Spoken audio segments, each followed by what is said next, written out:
Have you ever had that feeling? That spine-tingling sensation when you're all alone in a public restroom? The silence feels heavy, the air is still. You try to tell yourself it's just your imagination, that every creak and groan of the pipes is normal, but deep down, you know something isn't right. This is a story about one of those times.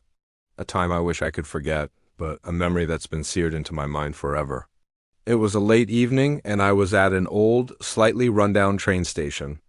The kind with flickering fluorescent lights and a faint, musty smell in the air. I had to use the restroom before my train arrived. As I pushed open the heavy wooden door, the first thing I noticed was the absolute silence. No one else was there. The row of stalls stood like sentinels, doors slightly ajar, revealing their empty interiors. I picked the one at the very end, locked the flimsy latch, and tried to be as quick as possible. The sooner I was out of there, the better. The silence was the most unnerving part. It was so complete that I could hear my own breathing, the soft rustle of my clothes. I finished up, washed my hands, and was just about to reach for the paper towel dispenser when I heard it, a whisper. It was faint, seeming to snake its way through the air vents above. It was raspy, dry, and sent an immediate jolt of ice through my veins, red paper or blue paper. My hand hovered in midair. I told myself it was the wind, a draft, anything but what I thought it was. I slowly turned, scanning the empty restroom. Nothing, just the long mirror reflecting my own pale, wide-eyed face. I laughed nervously, a short, choked sound. "Get a grip," I muttered to myself. I turned back to the dispenser, ready to dismiss it all. Then the whisper came again, louder this time, clearer, as if the speaker was standing right behind me. Red paper or blue paper? My heart hammered against my ribs. This was not the wind. I spun around, my back hitting the cold tile wall. And that's when I saw it, the shadow. It wasn't just a shadow cast by the bad lighting. It was darker, deeper than any natural shadow. It pooled in the corner near the entrance, a humanoid shape that seemed to drink the light around it. It had no features, no face, but I could feel its presence, a palpable cold that made the hairs on my arms stand on end. I couldn't move. I couldn't scream. My throat was tight, my lungs burning for air I couldn't draw in. I was trapped, the legend. The one you hear whispered on playgrounds and read about in hushed tones online. AKA MANTO, the red cloak, a spirit that haunts restrooms, offering a terrible choice. I never believed it, not really. It was just a scary story, right? But here, in this cold, silent bathroom, the story was very, very real.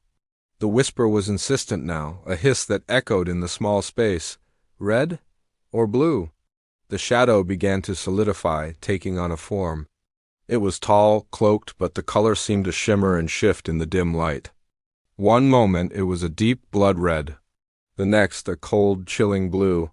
It was as if the cloak itself was undecided, waiting for my answer to determine its true form. Red means you're torn apart, a gruesome, bloody end. Blue means you're strangled, your life choked out of you until your face turns a ghastly shade of blue. There was no right answer. Both paths led to a horrifying fate. Panic took over. I needed to get out. I lunged for the door, my fingers fumbling for the handle. But just as I touched the cold metal, it slammed shut with a deafening bang that reverberated through the room. The lock clicked into place on its own. I was locked in. With it, I rattled the handle, throwing my full weight against the door, but it wouldn't budge. It was like trying to move a wall of solid steel. A low, dry chuckle echoed from behind me. I turned slowly, my entire body trembling.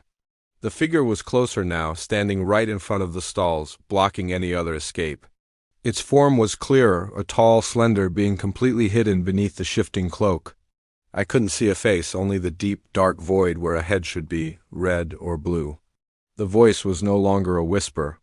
It was a clear, cold demand, spoken directly into my mind. I squeezed my eyes shut. I had to think. Was there another way? Some versions of the legend say, if you ask for a different color, you're dragged down into the netherworld.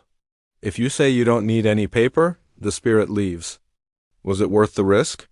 My mind was a whirlwind of fear and fragmented ghost stories. What if I remembered wrong?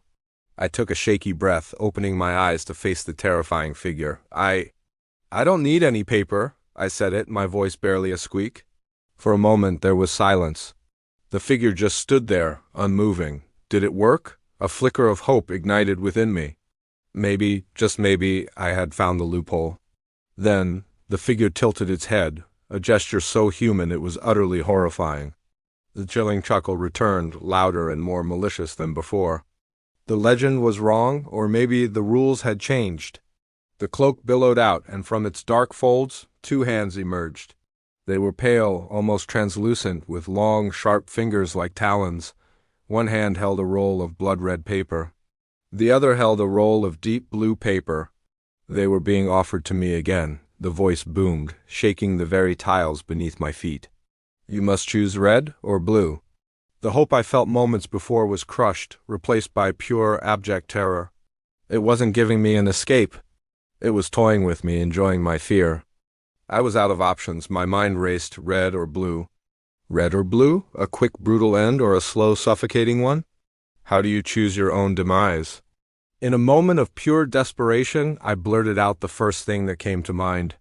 Blue! I screamed it, the word tearing from my throat. I choose blue!